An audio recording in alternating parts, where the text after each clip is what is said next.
Hi, and welcome to the Rave TV. I'm Linda Kay here with Meg and Dia of the band Meg and Dia. How's it going, ladies? Good. How are you? Doing good, too. Thank you. So this is your second time playing here at the Rave. So did you ladies get a chance to go around and explore the building a little bit? Last time we did a lot. We went down to the basement and up into the attic. We actually climbed on top of the roof, which I don't think we were supposed to do.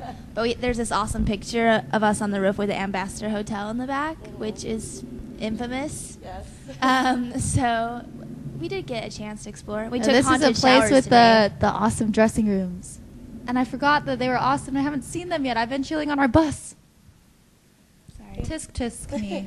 You get a chance pretty soon. So, all right. So you guys have a pretty fun story about how you discovered your musical talents, right?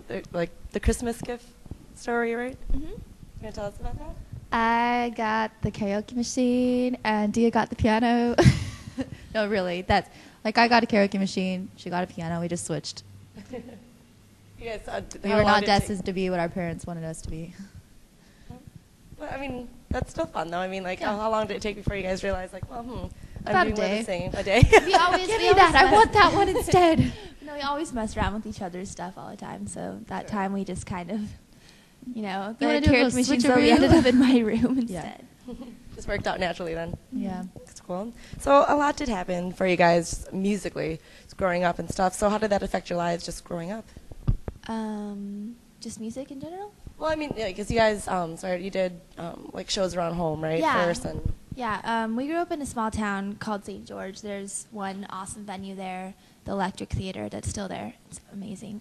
We started our first band when I was 14, and we did play a lot locally. And it was such a small town. It wasn't like basement shows and party shows. We'd play at the rodeo or the arts festival, little parties for not like kid parties, just like nice fancy parties, and we'd come in acoustically or stuff like that. So I don't know, it was really fun though. Those things are always awesome to play at.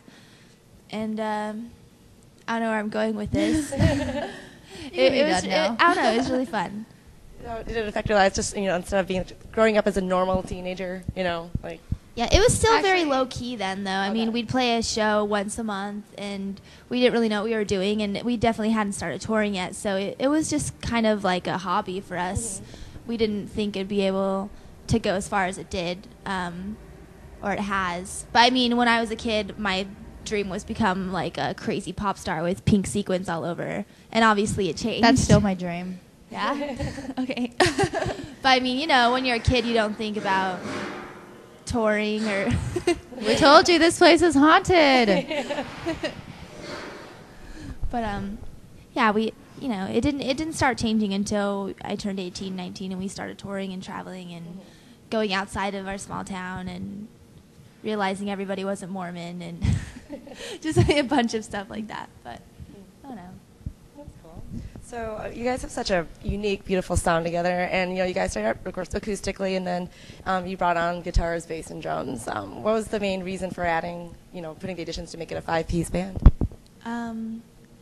I think every instrument adds another element to a song, and I don't know, it's really cool to hear how it evolves. And I've always loved acoustic music, and I always will. But I just wanted to be like the cool kids that played in their own bands. Oh, those guys are banging drums and stuff. Let's do that too. That's how it went. But no, we found Nick in a very organic way. Meg crashed her car, and he worked at the Yeah, mechanic you could call shop. that organic.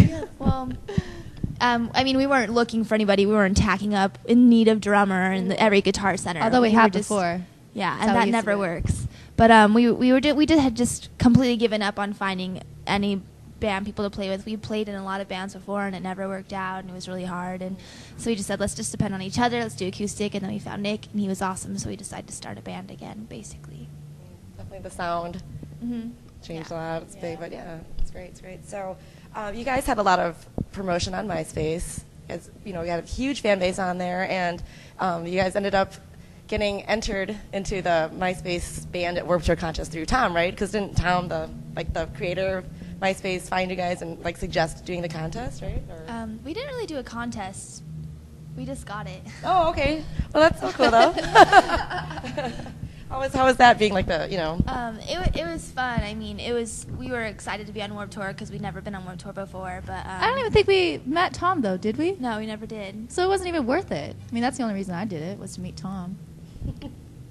Anyways, it was fun. It was hard work. We had to set up the stage every day and set up the PA, and you know, other bands would come play in the tent. We didn't even really get like a big stage or anything, and we'd have to like watch over them, make sure, you know, Nick would always mix the PA for them or try to, and it got really hard. It was definitely the hardest tour we've ever done in our lives.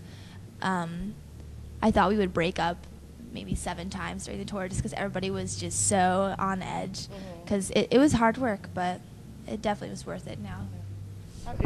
So it like brought you guys closer in the end, right? I Yeah. mean, kind of going through all that. And I think every tour brings us closer, especially this one out of all of them, because maybe we're on a bus and we don't have to just drive and sleep.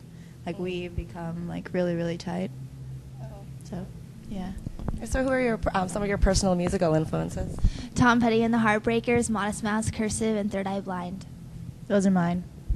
You didn't steal mine. They're mine. I discovered them. Whenever first. I'm older, I knew of them before you. Oh my gosh. Don't you hate when people say that? They're my band. I discovered them first. Then you just want to like punch them in the face.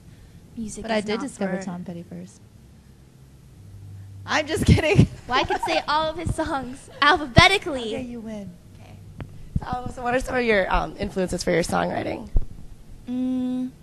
A lot of our last record was literature based, a lot of books. We love reading, especially on tour when we're driving. That's what we like to do, is read. But this last record, Here, Here, and Here, we I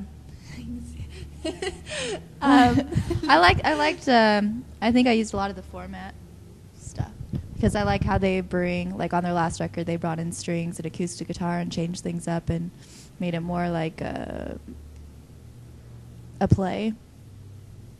What's the word that I'm thinking of? Like a musical. You know, it wasn't just like straight up rock songs, and I thought that was cool how they expanded that. So I was conscious of that. This new record, though, especially lyric-wise, we wrote a lot. I know this sounds funny, but we actually wrote a lot about our own lives, and most people would probably be like, yeah, of course you did. But our last record was very strongly based on certain books, and this record is much more about ourselves and about touring, about the experiences we had over the past 3 years, about you know, everything that we've gone through together as a band. So it's very personal, I guess, a lot more personal than our previous record. Okay. So how cool is it to do this with your sister? Really? It's been fun, and especially lately since we're growing up and we're maturing and we're kind of learning about each other a lot more. We've gotten along a lot better. The last I mean, when I was like 18, 19, she was 21 or whatnot. That's still in the stage where we were just catfighting and all crazy. But lately, we've been very like understanding of each other, and we can kind of hang out. And sometimes I forget she's my sister. I'm just like, hey, dude, do you want to go hang out? Just like today, though, there's like locker-style showers downstairs, and it's haunted. I get So this was call like, from Dia. Hey, Meg, will you come take a shower with me? This venue's haunted. Okay, Dia, I'm on my way up. It's true, though. It was scary. All the boys in the other bands were like, if you feel like some old guy in the shower just like sweeping his hands along your neck, just keep showering. And I was like, I'm extremely superstitious, so I was just, no, Meg. And I'm not, so I'll be like, have the ghost come shower with us. So it must be fun for you coming here, to, you know, with the rave, you know, Yeah, history, the hauntings, and I love this venue. rocks. And so, okay, so you have your new album, Here, Here, and Here. So, although you just have it out now, but what's next? You know, some more touring or some more, you know, working on anything else? Yeah, we have Warped Tour confirmed. Okay. Time off is actually like a really big deal for us. So Yeah, that's well, like monumental. We're Time really off. excited. We've been out since January, so like 4 months it's going to head up to. Still count on my fingers. But we're really excited to go home and just... Time off isn't just like lazy time for us, though. Time off is a time when I'm writing and learning and jamming. That's when you really get to work. So like time off is when I'm super excited for. Yeah. Not just being on tour. Because being on tour is work, but it's kind of like the break.